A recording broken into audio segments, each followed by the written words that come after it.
ഗണിതശാസ്ത്രത്തിൻ്റെ പുതിയ ഒരു ക്ലാസ്സിലേക്ക് എല്ലാവർക്കും സ്വാഗതം. ഇന്ന് നാം ചർച്ച ചെയ്യാൻ പോകുന്നത് സമവാക്യ പരിഹാരങ്ങളെക്കുറിച്ചാണ്. അതിനായി എന്താണ് സമവാക്യം എന്നാദ്യം നോക്കാം. സമവാക്യം എന്നത് തുല്യതയെ കാണിക്കുന്നു. ഒരു സമചിഹ്നം ഉപയോഗിച്ച് സമവാക്യത്തെ രണ്ട് ഭാഗങ്ങളാക്കി തിരിക്കാം. സമചിഹ്നത്തിൻ്റെ ഇടതുഭാഗവും അതുപോലെ തന്നെ സമചിഹ്നത്തിൻ്റെ വലതുഭാഗവും. സമവാക്യം തുല്യതയെ സൂചിപ്പിക്കുന്നു എന്ന് പറഞ്ഞല്ലോ. അതുകൊണ്ട് തന്നെ സമവാക്യത്തിൻ്റെ ഇടതുഭാഗവും വലതുഭാഗവും എപ്പോഴും തുല്യമായിരിക്കും. ഈ ഒരു പാഠഭാഗം പഠിക്കുന്നത് വഴി നിങ്ങൾക്ക് എന്തൊക്കെ പഠന നേട്ടങ്ങളാണ് ലഭിക്കുന്നത് എന്ന് നോക്കാം. ഒരു സമവാക്യം എന്താണെന്നും അതിൻ്റെ പ്രത്യേകതകളെക്കുറിച്ചറിയാനും സാധിക്കുന്നു. അതുപോലെ പ്രസ്താവനകളിൽ നിന്ന് സമവാക്യങ്ങൾ രൂപപ്പെടുത്താൻ സഹായിക്കുന്നു. അതുപോലെ രൂപപ്പെടുത്തിയ സമവാക്യങ്ങളെ പരിഹരിക്കാനും സഹായിക്കുന്നു. ഒരു ചോദ്യത്തിൻ്റെ സഹായത്തോടെ ആശയം കൂടുതൽ വ്യക്തമായി മനസ്സിലാക്കാം. നിറയെ താമരകളുള്ള ഒരു താമരക്കുളമാണല്ലേ കാണിച്ചിട്ടുള്ളത്.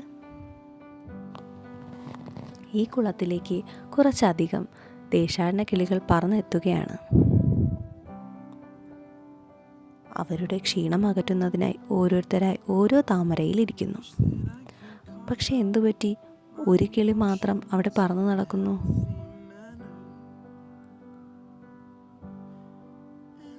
പാവം, അതിന് താമര ലഭിച്ചില്ല. അതുകൊണ്ട് അവർ കൂട്ടുകാർ ചേർന്ന് മറ്റൊരു ക്രമത്തിലിരിക്കാൻ തീരുമാനിക്കുന്നു. ഇത്തവണ 2 കിളികളാണ് ഒരു താമരയിൽ ഇരുന്നത്. പക്ഷെ അപ്പോഴും എന്തോ പ്രശ്നമുണ്ടല്ലേ. പാവം, ഈ താമരയ്ക്ക് മാത്രം ഒരു കിളികളെയും കിട്ടിയില്ല. ഇനി നിങ്ങൾ ഈ ചോദ്യം വായിച്ച് പുസ്തകത്തിലേക്ക് പകർത്തൂ. ചോദ്യത്തിൽ 2 സന്ദർഭങ്ങളുണ്ടല്ലേ. ഈ സന്ദർഭങ്ങൾ ഉപയോഗിച്ച് സമവാക്യങ്ങൾ രൂപീകരിക്കാൻ നിങ്ങൾക്ക് സാധിക്കുന്നുണ്ടോ? എന്താണ് ആദ്യ സന്ദർഭം?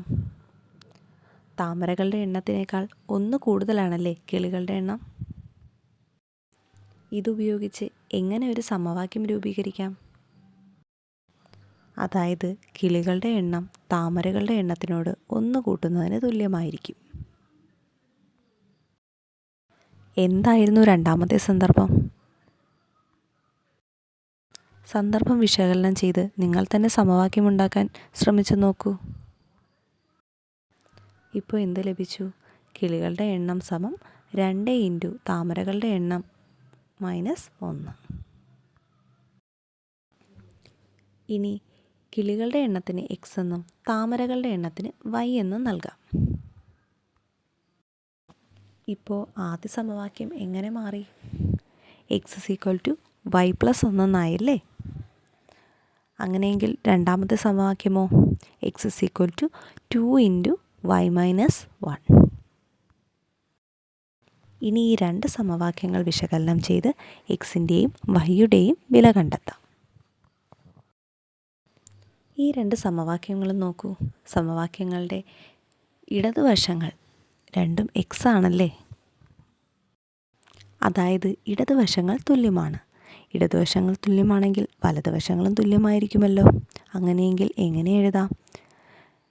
ഇടതുവശങ്ങളായ 2y - 1 = y+1 എന്ന് എഴുതാമല്ലോ. ഇതിൽ നിന്ന് വൈയുടെ വില എങ്ങനെ കണ്ടെത്താം? ഇതിൽ നിന്ന് വൈയുടെ വില കണ്ടെത്താം. അങ്ങനെയെങ്കിൽ y = എന്താണ് ലഭിച്ചത്? y = 3 എന്നും x = 4 എന്നും ലഭിച്ചിരിക്കുന്നു. വൈയുടെ വിലയിൽ നിന്ന് എങ്ങനെയാണ് എക്സിൻ്റെ വില ലഭിച്ചത്? വൈയുടെ വിലയോട് 1 കൂട്ടിയാൽ മതിയല്ലേ എക്സിൻ്റെ വില ലഭിക്കാനായിട്ട്. നാം കിളികളുടെ എണ്ണം x എന്നും താമരകളുടെ എണ്ണം y എന്നുമാണെന്നല്ലോ എടുത്തിരുന്നത്. അങ്ങനെയാണെങ്കിൽ കിളികളുടെ എണ്ണം 4 എന്നും താമരകളുടെ എണ്ണം 3 എന്നും ലഭിച്ചിരിക്കുന്നു. ഈ സംഖ്യകൾ ഉപയോഗിച്ച് ചോദ്യത്തിലെ 2 സന്ദർഭങ്ങളും ശരിയാണോ എന്ന് പരിശോധിക്കാമല്ലോ. അങ്ങനെയെങ്കിൽ ഇതുപോലെ മറ്റൊരു ചോദ്യം കൂടി നോക്കാം. ഒരു സംഖ്യയുടെ തുക 12 ആണെന്നും അവയുടെ വ്യത്യാസം 10 ആണെന്നും പറയുന്നു.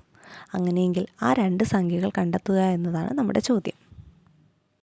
ചോദ്യത്തിൽ നിന്ന് നിങ്ങൾ തന്നെ സമവാക്യം കണ്ടെത്താൻ ശ്രമിക്കൂ.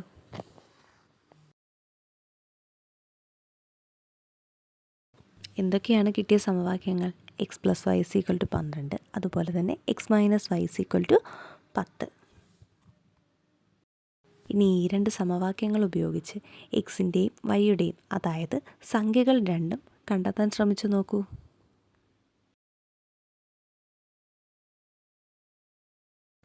ഏതൊക്കെ സംഖ്യകളാണ് ലഭിച്ചത്?